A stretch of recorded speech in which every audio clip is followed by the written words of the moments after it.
Ari Rosenbaum here with another fun-filled episode of that 401k podcast. This week's topic, we're going to talk about alternative investments and how I don't think plan sponsors right now should be guinea pigs for the DOL's proposal and idea about it. And before we get to that, first things first, go to that 401ksite.com, sign up for our Denver event, seeing whether we can do Washington, D.C. I'll look into it within the next couple weeks and decide whether we go ahead with it or not. That would be late September. And of course, by August, we'll have some ideas what we'll do in 2027. Certain places I like to go back again, certain places we haven't been to, and see what's going on with that. And eventually, shortly within the next couple months, I'll probably put up a link up for that National 401k virtual conference that we do every year. And go to Amazon.com, Kindle, paperback, that 401k plan provider handbook, as well as Full Circle available in both formats. Let's get to the topic at hand. There are two types of people in the world: those who volunteer and those who get volunteered. And I hate getting volunteered to do things. I think that was just the nature since I was little. Whatever. When it came to I was the older kid. I was always the one going in and running errands, and my sister always got away with doing nothing. And I don't. Even as an adult, I don't like to get the volunteer to do things, and therefore I don't like to volunteer other people for added work. I always have discussions with CPAs, and doing corrections. They're doing a bulk of the calculations, and then I don't suggest that they do these things. I don't like to volunteer people to do these things, and they're always grateful for that. And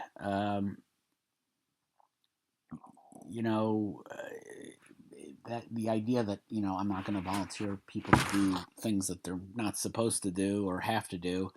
To me, it sometimes it's just the idea of inheriting risk, and possibility of committing an error and being responsible for it. And years ago, my kids are now, it's hard to think how old they are, but Jason's 20 and Meredith's 19. And I remember Jason being in the hospital and looking for a pediatrician, and my wife was told to get somebody who had, good privileges at local hospitals. And there was a doctor in Oceanside who had privileges at Long Island, which is now Long Island Cohen Children's Hospital. Back in the day, it was Schneider's, named after Steve and Alex Cohen, the owners of the Mets, who paid a lot of money for that honor. And we found Dr. Milton. Dr. Milton was the kid's pediatrician until they got aged out, and right before Dr. Milton had to retire. When they were young, there are these required vaccinations, and there was something new for, I think when the kids were just toddlers, there was a rotavirus vaccine, and rotavirus is one of those one of those really bad stomach flus or whatever it is. And Dr. Milton told us her patients weren't guinea pigs. She didn't like the idea of this vaccine. She didn't think there was enough testing, and we listened. And Dr. Milton was certainly not one of those vaccine refusers. The kids had all their vaccines. They had all the COVID shots and all that kind of stuff. But she wanted to see how it would play out, and eventually, what happened was the vaccine was withdrawn, and that's a lesson that really stuck. There's not everything new out there has to be adopted immediately. There's wisdom in letting things, someone else go first, and then let them be the trial cases. That was always one of the few good lessons my father taught me was never buy a car of its first year of a new remodel or new model. So the people who bought the 1986 Acura had nothing but problems, but the people who got an 87 or 88, 89, my parents got a 90 Acura, they didn't have that issue. So it's always great sometimes to, let somebody else be the volunteer. And the Department of Labor has now opened the door to alternative investments in 401k plans, private equity, private credit, real estate, crypto, things that ordinarily would go in pension plans and endowments are now going to be positioned as viable options in 401k plans. And it's not requiring plan sponsors to offer them. It's signaling that if they, evaluate fees, liquidity, complexity, valuation, they may have some level of protection. It's a framework of, protection, not a directive. But when regulators open the door, obviously the industry doesn't just peek inside; it rushes in. We had that with crypto even before, back in the day. The Biden administration said, "I think this is a bad idea." We already had providers ready, to offer some sort of crypto window in a 401k plan. And, I think this is, when there's the idea of, Wall Street and all these financial firms seeing this opportunity, it allows people to get tripped up and unfortunately allows plan sponsors to get tripped up. Regulatory permission by the DOL isn't the same as fiduciary obligation. Just because you can do something doesn't mean you really have to. It's the same way the right turn at. I'm still fascinated by it. In New York State, outside of the 5 counties of New York City, you can turn a right on red, and a right on red is not mandatory. It's optional. So when people don't want to make that right on red because maybe they grew up in the city like me and don't want to do it, they don't have to. And it's the same thing with this framework on alternative investments. Just because it's offered doesn't mean that you have to, hop through it and adopt it. And nobody at the DOL is going to knock on your door and tell you that your plan's in has problems because it doesn't offer private equity exposure. But if you add it and something diabolical goes wrong, you can bet someone is going to ask why you did it. That's the asymmetry of fiduciary decision making. There's very little downside to saying no. There can be enormous downside to saying yes. And, Wall Street sees opportunity. It sees trillions of dollars of available money that they could offer these investments. It's always about selling. That's why we have participant directed 401k plans stuffed with mutual funds, because the mutual fund companies pushed it out. They saw that 401k plans go to this effective means of distributing their funds, and they were pushing 404c and blah blah blah because that's the nature of it. It's all about distribution. So, plan sponsors do need to separate marketing from reality. They're going to pitch diversification, great returns, all this stuff.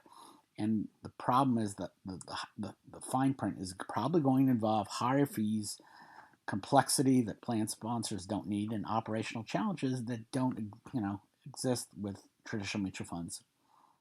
And speaking about Bitcoin, it's the greatest investment I've ever made.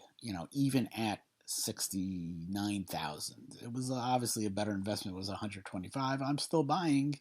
Um, it's out there, and just because you know it's a great investment for me does not mean it's a great investment for 401k plan participants.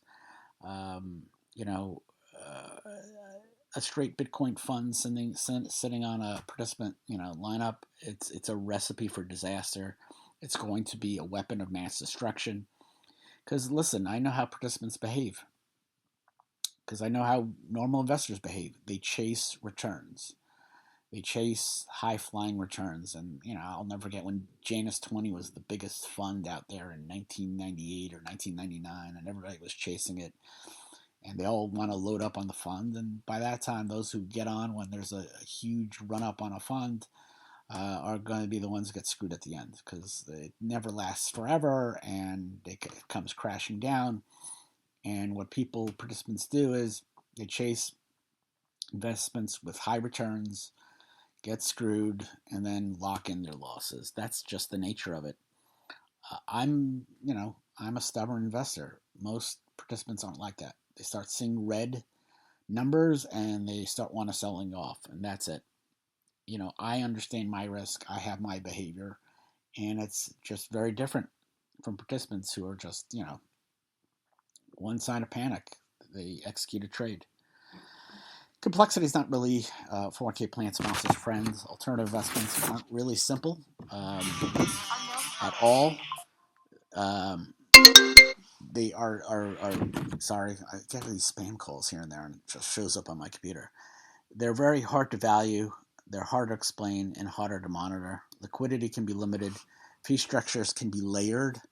Um, and disclosures can certainly read like a Tolstoy novel, and even then you're not always sure you understand what you just read. You take that complexity and you drop it into a participant directed environment where most people are overwhelmed by information um, and basic investment decisions, and you're going to have problems. That's going to could cause confusion with plan participants. Participants are certainly non-investment professionals. They're ordinary people trying to save for retirement, and adding complexity isn't going to make their lives easier. It's not going to improve outcomes. It's going to make things worse. And if there's a place for alternative investments, to me, it's not going to be a standalone option. It's going to be something in a sleeve within a target date fund, a component of a managed account, something where professionals could determine the allocations, limit the exposure, and integrate into a broad, diversified strategy. So, alternative investment fund, I don't think it's a good idea. Offer a sleeve within a managed account. Offer a taste of it to wet their beak within a target date fund. Those are the opportunities, in my opinion. You let the professionals figure these things out. What's the proper Bitcoin exposure? I think it certainly varies among investment professionals, but I'd rather have the investment professional figure that out than anything else. That's just my opinion. Because the problem is the moment that you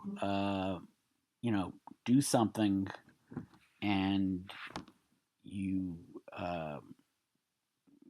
you know just add a fund that offers this alternative investment, you're just creating this giant free for all, and you're no longer managing risk for plan participants. You're transferring it to them, and that's not a good idea because they are the least educated people to handle it.